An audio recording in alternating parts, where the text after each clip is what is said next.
ये बात साल 2020 की है, जब कोरोना काल चल रहा था। एक लड़के को एक अजीब सा साया दिखता है और वो साया इस लड़के को और इसके परिवार को मारना चाहता था। इसीलिए इस लड़के को बहुत ज़्यादा डर लगता है और जब इसे डर लगता है तो इसका इलाज होता है, क्योंकि इसकी तबीयत बहुत ज़्यादा ख़राब हो जाती है। जगह जगह पे इस लड़के को दिखाया जाता है, लेकिन इस लड़के को वो साया हमेशा दिखता था, खुली आंखों से दिखता था।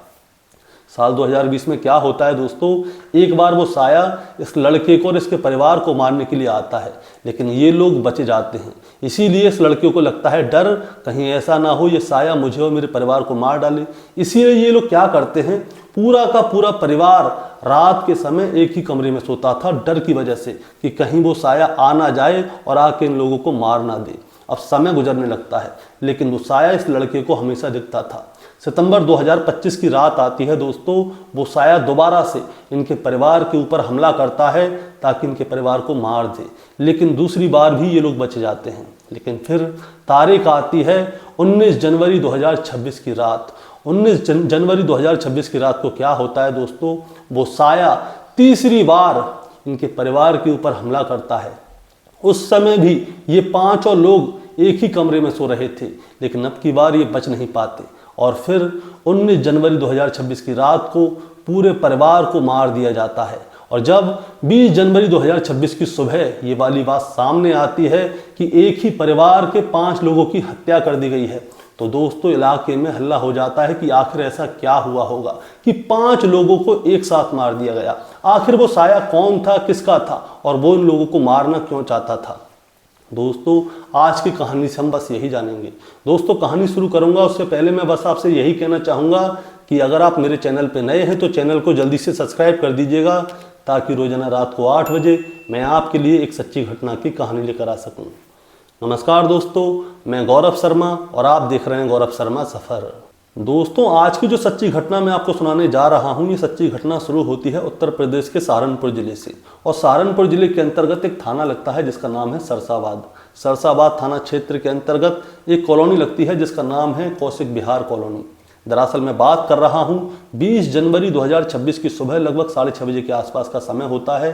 छोटी बहन मोना अपनी बड़ी बहन पिंकेश को फ़ोन करके कहती है कि मैंने भैया अशोक राठी को कई बार फ़ोन मिला लिया है, लेकिन पता नहीं क्यों वो मेरा फ़ोन नहीं उठा रहा। मैं उसके फ़ोन पे कम से कम 10 बार फ़ोन कर लिए हैं, लेकिन भैया फ़ोन उठा ही नहीं रहा। आप ऐसा करो, उसके घर पे जाके देखो कि बात क्या हुई है, वो फ़ोन क्यों नहीं उठा रहा। अब दोस्तों मैं आपको बताना चाहूँगा, जो बड़ी बहन है पिंकेश, वो अपने भाई अशोक राठी के घर से लगभग 300-400 मीटर दूर ही रहती है। इसीलिए वो क्या करती है, अपने बेटे प्रीत से कहती है कि तुम ऐसा करो, मामा के घर पे जाओ और उनसे पूछ के आओ कि फ़ोन क्यों नहीं उठा रहे, बात क्या है। अब प्रीत अपने मामा के घर पे जाता है, अशोक राठी के घर पे।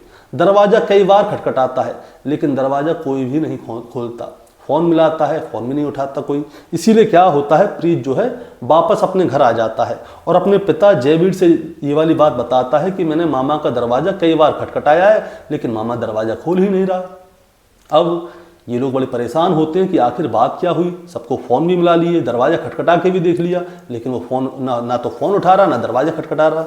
इसीलिए क्या होता है, जयवीर क्या करता है, अपने साले अशोक राठी के घर पे जाता है। दोस्तों मैं आपको बताना चाहूँगा कि अशोक राठी जो है इस घर के अंदर किराए पे रहता है, पहली मंजिल पे। नीचे वाली मंजिल खाली रहती है। अब ये लोग जाते हैं, दरवाज़ा खटखटाते हैं, लेकिन दरवाज़ा कोई खोलता ही नहीं है। कई आवाज़ लगाते हैं और भी 2-4 लोग होते हैं। इसीलिए ये लोग फैसला करते हैं कि एक सीढ़ी लगा के पहली मंजिल पे चढ़ा जाए और वहाँ से जाके देखा जाए कि आखिर बात क्या है। अब ये लोग एक सीढ़ी का इंतजाम करते हैं। अब सीढ़ी को लगाया जाता है, पहली मंजिल पे चढ़ा जाता है। दरवाजे खिड़की सब बंद होते हैं। टोटल घर में 3 कमरे हैं, 5 दरवाजे हैं और बाकी की सारी खिड़कियां हैं। सारे दरवाजों को खटखटा के देखा जाता है, लेकिन अंदर से कोई भी आवाज़ नहीं आती। इसके बाद क्या होता है दोस्तों, इनकी जो किचन है, किचन के जो खिड़की है उस पे जो है जाली लगी हुई है और उस खिड़की में जो है कोई ग्रिल वगैरह नहीं है। इसीलिए ये लोग क्या करते हैं, जो जाली है उसे उखाड़ने की कोशिश करते हैं, क्योंकि दरवाजे सारे अंदर से बंद हैं। कई बार फ़ोन कर लिए, दरवाजे खटखटा लिए, आवाज़ दे ली, लेकिन अंदर से कोई आवाज़ क्यों नहीं आ रही, कुछ गलत तो नहीं हुआ। इसीलिए ये लोग क्या करते हैं, जो खिड़की की जाली है उसे खोलते हैं, मतलब झटके से खींच के जैसे तैसे उखाड़ देते हैं। इसके बाद किचन के रास्ते से घर के अंदर घुसा जाता है। और जब किचन के रास्ते से अंदर घुसा जाता है तो पता चलता है कि कमरे के अंदर कईयों लाशें हैं जो कि खून से सराबोर पड़ी हुई हैं, जिसमें चारपाई पे 2 लाशें पड़ी हुई थी, बाकी की 3 लाशें जो थी वो बेड पे पड़ी हुई थी। अब जो शख्स अंदर जाता है, अंदर के नज़ारे को देखकर उसकी आंखें खुली की खुली रह जाती हैं, वो डर जाता है और वो फिर मेन गेट को खोलता है। अब इसका मेन गेट खोला जाता है, इसके बाद उसके घर में घुसा जाता है और घर के अंदर देखा जाता है कि कौन कौन है जिसकी लाशें पड़ी हुई हैं। जो उसके जीजा थे और उनके साथ में कॉलोनी के 2-4 लोग और थे। अब वो लोग जाके देखते हैं कि अशोक राठी, जिसका नाम है पूरा अशोक कुमार राठी, जिसकी उम्र 40 साल के आसपास है, उसकी पत्नी अंजिता जिसकी उम्र 37 साल के आसपास है, इन दोनों की लाशें जो थी वो चारपाई पे पड़ी हुई थी। और अशोक राठी की जो माँ है विद्यावती, जिसकी उम्र 70 साल के आसपास है, अशोक राठी का बड़ा बेटा कार्तिक, जिसकी उम्र 16 साल के आसपास है, अशोक राठी का छोटा बेटा देव, जिसकी उम्र 13 साल के आसपास है, उनकी लाशें अलग पड़ी हुई थी। यानी कि 2 लाश चारपाई पे थी और 3 लाश जो थी वो बेड पे थी। और कमरे में सब जगह खून ही खून फैल रहा था। उनको ध्यान से देखा जाता है तो पता चलता है कि जो 4 लोग हैं उनमें 2-2 गोली अलग तरीके से पड़ी हुई थी और जो अशोक राठी है उसमें अलग तरीके से पड़ी हुई थी। दरअसल अशोक राठी की पत्नी, उसकी माँ और उसके दोनों बेटों के सर में 1-1 गोली पड़ी हुई थी और 1-1 गोली सीने पे थी। यानी कि 2-2 गोलियां पड़ी थी सर में और सीने पे। और जो अशोक राठी है उसे कुछ अलग तरीके से गोली पड़ी थी। गोली उसमें भी 2 पड़ी थी। उसमें कैसे पड़ी थी, उसकी एक तो सीने पे गोली लगी हुई थी और दूसरी उसकी साइड में कनपट्टी पे थी। बाकी जो उसके परिवार वाले हैं उनके सामने थी गोली लगी हुई। अब पुलिस को जानकारी दी जाती है, पुलिस मौके पर आती है, पुलिस जो लाशें हैं उन्हें अपने कब्जे में लेती है और पोस्टमार्टम के लिए भेजती है कि आखिर इस पूरे परिवार की हत्या की तो की किसने। दरअसल दोस्तों, जैसे ही सहारनपुर में ये वाली बात पता चलती है कि एक ही परिवार के 5 लोगों की हत्या कर दी गई है और दरवाजे खिड़की सब अंदर से बंद थे, तो बस इसी बात को लेकर वहां पे भीड़ इकट्ठी हो जाती है कि आखिर इस घर में हत्याएं की तो की किसने, आखिर किस वजह से पूरे परिवार की हत्या की गई है, क्योंकि गोली मारी गई है। इसके बाद क्या होता है दोस्तों, पुलिस जो है अशोक राठी के बारे में जानकारी लेती है कि आखिर अशोक राठी कैसा इंसान है, कहाँ काम करता है, किस किस से क्या क्या लेना देना है, कहीं इसके ऊपर कोई कर्जा तो नहीं है, किसी से लड़ाई झगड़ा तो नहीं है, क्योंकि दरवाजे सब अंदर से बंद थे। और दरवाजे सब अंदर से बंद थे तो इसका मतलब ये है कि अंदर के ही किसी शख्स ने इन सबको गोली मारी है और अपने भी गोली मारी है। इसीलिए जाके अशोक राठी के बारे में जानकारी मिलती है। दरअसल अशोक कुमार राठी जो है तहसील में आमीन के पद पे तैनात है और अशोक कुमार राठी के जो पिता हैं उनका नाम था सुरेंद्र सिंह। सुरेंद्र सिंह जो है वो पहले तहसील में आमीन के पद पे तैनात थे। सुरेंद्र राठी जो है पहले खारीबांस गांव के रहने वाले थे, लेकिन आज से 7-8 साल पहले वो क्या करते हैं, सरसाबाद कस्बे में आके बस जाते हैं। और सुरेंद्र राठी के जो है 3 बच्चे थे, जिसमें 2 बेटी और 1 बेटा था। बेटे का नाम अशोक राठी था। अशोक राठी की शादी यमुना नगर के नंदगांव की रहने वाली अंजिता से होती है। और अशोक राठी और अंजिता के भी 2 बेटे हैं। उनमें पहले बेटे का नाम कार्तिक और दूसरे बेटे का नाम देव है। दोनों पढ़ने लिखने में बहुत होशियार हैं। कार्तिक 10वीं क्लास में पढ़ता है, देव 9वीं क्लास में पढ़ता है। और सुरेंद्र राठी की 2 बेटियां थीं। दोनों बेटियों की शादी भी अच्छे घर में की थी, जिसमें पहला दामाद फौजी था, दूसरा दामाद पुलिस वाला था। अब होता क्या है दोस्तों, अचानक से ही जो सुरेंद्र राठी हैं उनकी जो है कोरोना काल में रिटायरमेंट से 1 दिन पहले ही मौत हो जाती है। यानी कि वो रिटायर हुए नहीं थे, उससे पहले ही मौत हो गई थी, जिसकी वजह से उनके बेटे को उनकी जगह पे ही नौकरी मिल जाती है।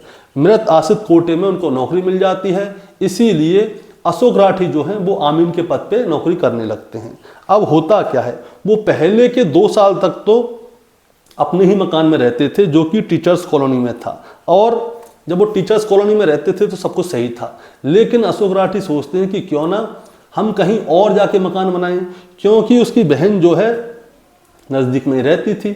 इसीलिए कौशिक बिहार कॉलोनी में वो ज़मीन खरीदते हैं और वहाँ पे मकान बनाना की तैयारी कर देते हैं। और खुद सावन बिहार कॉलोनी में अपना मकान, उनके सावन बिहार कॉलोनी है, उनके मकान के सामने ही पिंकेश है उनकी बहन, उसका घर था। अब वो लोग क्या करते हैं, वहाँ पे जाके किराए पे रहने लगते हैं।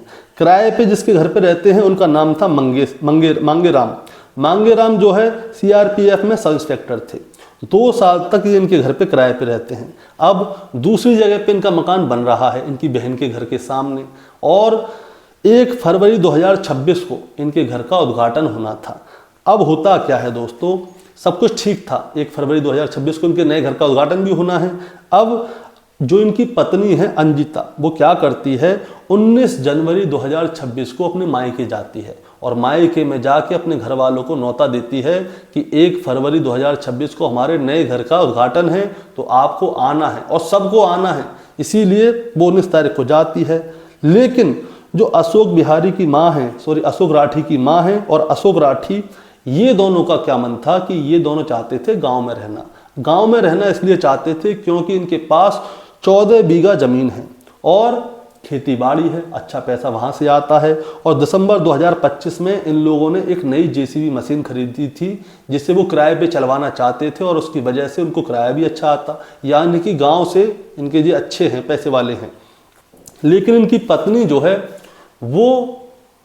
वो शहर में रहना चाहती थी। उसकी इच्छा ये थी कि शहर में रहेंगे तो बच्चे अच्छे पढ़ लिख जाएंगे, बड़ा बेटा 10 में पढ़ रहा है, दूसरा बेटा 9 में पढ़ रहा है, पढ़ने लिखने में होशियार हैं, तो कोई अच्छी नौकरी करेंगे, अच्छा पद पे आएंगे। तो वो चाहती थी कि मैं शहर में रहना चाहती हूँ, लेकिन माँ और बेटे चाहते थे, यानी कि अशोक राठी और उसकी माँ, कि वो गाँव में रहें।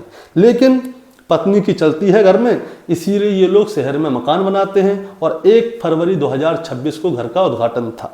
अब होता क्या है दोस्तों, 19 तारीख को जो उसकी पत्नी है अपने मायके गई थी और 19 तारीख की शाम को ही वापस आ जाती है। लेकिन 20 जनवरी 2026 की सुबह लगभग 3:52 का समय होता है और उस समय कुछ ऐसा हो जाता है जो किसी ने सोचा भी नहीं होगा। दरअसल होता क्या है, जो अशोक राठी की दोनों बहन हैं, उन दोनों बहनों के पास अशोक राठी जो है एक वॉइस मैसेज भेजता है। टोटल 3 वॉइस मैसेज थे जिसमें वो अपनी बहनों से माफ़ी मांग रहा होता है और वो कहता है कि मैंने अपनी माँ, अपनी पत्नी और दोनों बच्चों की हत्या कर दी है। और वो ये भी कहता है कि मरने के बाद, मैं भी मरने जा रहा हूँ, मरने के बाद मेरी और मेरे परिवार वालों का जो अंतिम संस्कार होगा वो गाँव में होगा। हमारी जितनी भी ज़मीन है उसे तुम दोनों बहन आपस में बांट लेना, अब मेरा ज़मीन से कोई लेना देना नहीं है, क्योंकि मैंने अपनी माँ, पत्नी और दोनों बेटों की हत्या कर दी है और मैं भी मरने जा रहा हूँ। अब दोस्तों रात को 3:52 का समय था, उस समय सब लोग सोए होते हैं। अशोक राठी ने दोनों बहनों के पास वॉइस मैसेज भेज दिए थे, बहन भी सो रही थी। लेकिन जब सुबह उसकी छोटी बहन मोना जागती है, वो मोबाइल उठाती है तो उसके भाई के 3 वॉइस मैसेज होते हैं जिसमें कि वो अपनी बहनों से माफ़ी मांग रहा होता है। वो बताता है कि उसने माँ, पत्नी और दोनों बच्चों की हत्या कर दी है और अब वो भी मरने जा रहा है। इसीलिए मोना क्या करती है, तुरंत ही अपनी बड़ी बहन पिंकेश को फ़ोन करती है। पिंकेश को फ़ोन करवाया जाता है तो पिंकेश भी घबरा जाती है। वो अपने बेटे को भेजती है, बेटे के साथ उसका पति भी जाता है। खिड़की की जाली तोड़ी जाती है, अंदर जाके देखा जाता है तो अंदर सबकी लाशें खून से सराबोर थीं। एक ही कमरे में 5 लाशें थीं। अब दोस्तों होता क्या है, वहाँ पे 3 पिस्टल पाई गई थीं, नशीली गोलियां भी पाई थीं पुलिस वालों को, और उन नशीली गोलियों को देखकर साफ लग रहा था कि अशोक राठी ने क्या है, वाटर प्यूरीफायर में वो नशे की गोलियां डाली थी। उसके बाद पूरे परिवार ने वो पानी पिया होगा और पानी पीने की वजह से उन सभी को नींद आ गई होगी गहरी, या बेहोश हो गए होंगे। इसके बाद अशोक राठी ने क्या किया, उन सब में पहले ही गोली तो सीने पे मारी, दूसरी गोली माथे के बीच में मारी ताकि कोई बच ना सके। इसके बाद अशोक राठी ने अपनी बहनों को मैसेज किया, वॉइस मैसेज। उसके बाद अशोक राठी ने पहली गोली सीने में मारी, तब उसके अंदर जान बची होगी तो उसने दूसरी गोली अपनी कनपट्टी पे मार ली। अब दोस्तों जैसे ही ये वाली बात सामने आती है कि अशोक राठी ने ही अपने परिवार के सारे लोगों की हत्या की थी, और पोस्टमार्टम में भी यही चीज़ मिलती है कि घर के अंदर कोई घुसा नहीं था। फॉरेंसिक की रिपोर्ट के हिसाब से पोस्टमार्टम से सारी चीज़ पता चल रही थी कि परिवार के 4 लोगों ने जो है, जो नींद की दवाई वाला पानी था वो पिया था, लेकिन अशोक राठी ने नहीं पिया था। इसीलिए ये वाली बात साफ हो गई कि अशोक राठी ने ही अपने परिवार वालों की हत्या की थी और हत्या करने के बाद उसने आत्महत्या की थी। अब अशोक राठी के परिवार वालों से और उसके दोस्तों से बात की जाती है कि आखिर उसने ऐसा क्यों किया होगा। तब जाके पता चला कि अशोक राठी को साल 2020 से ही एक ऐसा साया दिखता था जो कि अशोक राठी को मारना चाहता था, उसके परिवार वालों को मारना चाहता था, जिसकी वजह से वो बहुत ज़्यादा परेशान रहता था। और उसे ऐसा लगता था कि उसके पूरे परिवार को वो साया मार डालेगा। इसीलिए ये क्या करता था, अपने कमरे में ही सब लोग को सुलाया करता था। इसको डर लगता था कि कहीं ऐसा ना हो वो साया आए और इसके परिवार वालों को मार के चले जाए। और इसने मैसेज में ये वाली बात भी लिखी थी कि अब मेरा उस जमीन से कोई लेना देना नहीं है, बहनों तुम दोनों बांट लेना। ये बहन से बहुत प्यार करता था। लेकिन होता क्या है दोस्तों, सबने यही बताया कि अशोक राठी को सपना आता था, उसके परिवार वालों को यही वाली बात पता चल गई। अशोक राठी की तबीयत इतनी ज़्यादा खराब हो जाती है कि साल 2025 में उसे चंडीगढ़ के पीजीआई में 1 महीने तक भर्ती कराया गया। अशोक राठी बहुत ज़्यादा परेशान था और उसे पता नहीं क्या दिखता था, इसीलिए उसे लगता था कि अब शायद मेरा परिवार मर जाएगा, मैं भी मर जाऊंगा। उसे अपने परिवार वालों की चिंता थी और इसीलिए उसने क्या किया, उसने सोचा कि मैं अगर अकेला मर गया तो मेरे सहारे मेरा परिवार चल रहा है, क्यों ना परिवार को मार दिया जाए। इसने अपनी माँ, अपनी पत्नी और दोनों बच्चों की हत्या कर दी और उसके बाद आत्महत्या कर ली। दोस्तों, इस कहानी को सुनाने का मतलब आपको परेशान करना है, विचलित करना नहीं है, बस आपको बताना है, जताना है। एक परिवार के 5 लोग मर गए। उसकी वजह क्या थी कि अशोक राठी को एक साया दिखता था, लेकिन उसके बारे में वो किसी को बताता नहीं था। अगर कुछ ऐसा होता है तो आपको अपने साथियों से, अपने परिवार वालों से बात करनी चाहिए, ताकि वो आपको इसका कोई हल बताएं, सल्यूशन बताएं कि ऐसा करने से ये होगा, ऐसा करने से ये होगा। साया वाया कुछ नहीं है, कोई तुम्हें मानना नहीं चाहता, क्योंकि अशोक राठी जो है मानसिक रूप से हो गया था बीमार। अब मानसिक रूप से बीमार होने की वजह से वो क्या करता है, साल 2020 में उसने अपने परिवार वालों पे पहला हमला किया था, जिसमें वो बच गया था, और दूसरा हमला किया था उसने सितंबर 2025 में, और दोनों बार ही उसका परिवार बच गया। लेकिन तीसरी बार उसके परिवार को बचने का मौका नहीं मिला और तीसरी बार में उसका परिवार मर गया। दोस्तों, कभी भी किसी को ऐसी मानसिक रूप से बीमारी हो या कोई परेशान हो तो आप उसको साथ दीजिए, उसको समझाइए कि ऐसा कुछ नहीं है, और जो सही डॉक्टर हैं उनसे जाकर उनको मिलवाइए, ताकि कहीं ऐसा आगे ना हो जाए। दोस्तों, आपका क्या कहना है इस कहानी के बारे में, आप जरा हमें कमेंट में बताइए। चैनल पे नए हैं तो सब्सक्राइब करके जाइए, ताकि रोजाना रात को 8 बजे मैं आपके लिए एक सच्ची घटना की कहानी लेकर आ सकूं। नमस्कार।